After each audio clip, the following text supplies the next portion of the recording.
आस्था magazine .news आप सबसे निवेदन करता है कि कृपया बाहर जाते वक्त मास्क पहनना तथा सोशल डिस्टेंसिंग मेंटेन करना ना भूलें। जनहितार्थ में जारी। नमस्कार दर्शक मित्रों, आस्था मैगजीन .न्यूज में मैं रेणुका पांगरकर आप सबका स्वागत करती हूं।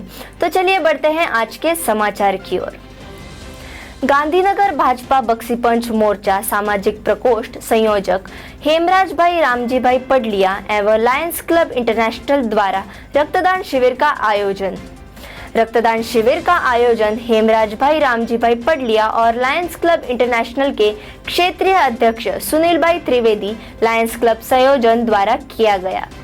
गांधीनगर ऋषिवंशी पुस्तकालय के सामने थिएटर में आयोजित सामाजिक प्रकोष्ठ के सह संयोजक श्री सागर भाई देसाई, राजकोट से श्री रतिभाई सुरानी, अहमदाबाद से श्री गोविंद भाई माताजी, वडोदरा से श्री भगवान दास पूर्व मुख्यमंत्री, वडोदरा शहर बक्सीपंच मोर्चा भाजपा ने सेवा के माध्यम से रक्तदान शिविर का भव्य आयोजन किया। संभावित कोरोना काल की पूर्व तैयारी के रूप में सेवा के माध्यम से पालिताना सहित कई युवा कार्यकर्ताओं ने रक्तदान शिविर में भाग लिया। 10 पाकिस्तानी भारतीय क्षेत्र में प्रवेश करते पकड़े गए। भारतीय तटरक्षक बल ने रविवार को पोरबंदर में भारतीय जल सीमा में 10 पाकिस्तानियों को पकड़ लिया और यह सब तब हुआ जब तटरक्षक जहाज अंकित ने शनिवार रात को अरब सागर में अपने अभियान के दौरान एक पाकिस्तानी नाव यासीन को रोका।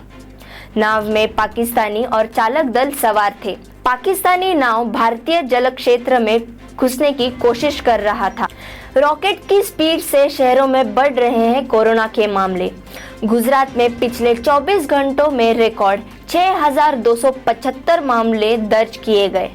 आज एक भी व्यक्ति की मृत्यु नहीं हुई है और 1,263 लोग कोरोना इलाज के बाद ठीक हो चुके हैं। राज्य में ओमिक्रॉन मामला भी सामने नहीं आया है। गुजरात के 33 जिलों में से ये मामले सामने आए हैं। नए मामले के साथ गुजरात में कुल संक्रमितों की संख्या 8,62,204 हो गई है। राज्य में अब तक 8,24,163 लोग कोरोना के इलाज के बाद ठीक हो चुके हैं। तो अब तक कुल 10,128 लोगों की कोरोना की वजह से मौत हो चुकी है। देश में तीसरी लहर के एक दिन में 1.5 लाख नए मामले। कोरोना के बढ़ते मामलों के बीच पीएम मोदी ने आपात बैठक बुलाई है और देश में पॉजिटिव रेट 10 को पार कर गया है। ऐसे में बैठक के दौरान लॉकडाउन जैसे सख्त उपायों की भी सिफारिश की गई।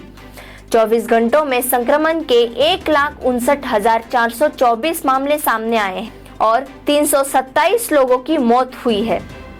आज 40,000 से ज्यादा लोग ठीक हो चुके हैं। वहीं महाराष्ट्र में 41,434, दिल्ली में 20,181 और बंगाल में 18,802 के साथ सबसे अधिक संक्रमित राज्य है। अकेले टॉप 10 राज्यों में 1.26 लाख से ज्यादा लोग संक्रमित हो चुके हैं।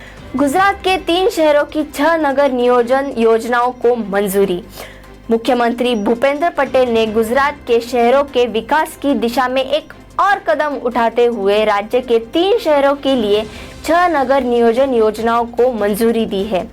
मुख्यमंत्री ने अहमदाबाद की एक प्रारंभिक टिपी योजना, 2 अंतिम टिपी योजना, सूरत की एक प्रारंभिक टिपी योजना, एक अंतिम टिपी योजना और वडोदरा की एक मौसमी टिपी योजना को मंजूरी दी है।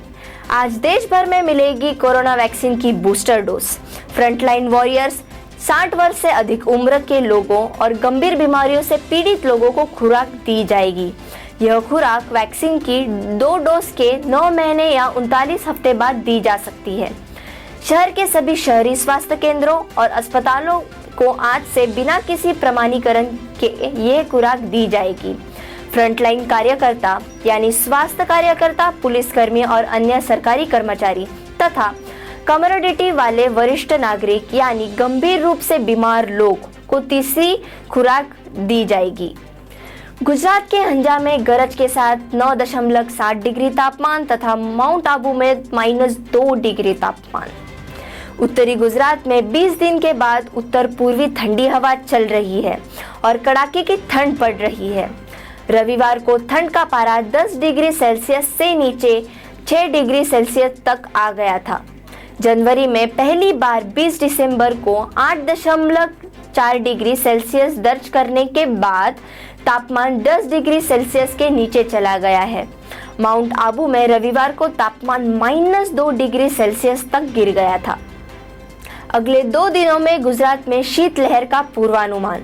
गुजरात में मौसम विभाग ने अगले 2 दिनों में कड़ाके की ठंड पड़ने का अनुमान जताया है। उत्तर भारत के पर्वतीय राज्यों जम्मू कश्मीर, उत्तराखंड और हिमाचल प्रदेश में भारी बर्फबारी हो रही। मौसम विभाग के मुताबिक अहमदाबाद, गांधीनगर, वडोदरा समेत अन्य जगहों पर भी ठंड पड़ेगी। गुजरात के स्कूलों में कोरोना ब्लास्ट। सूरत में 532 छात्र पॉजिटिव।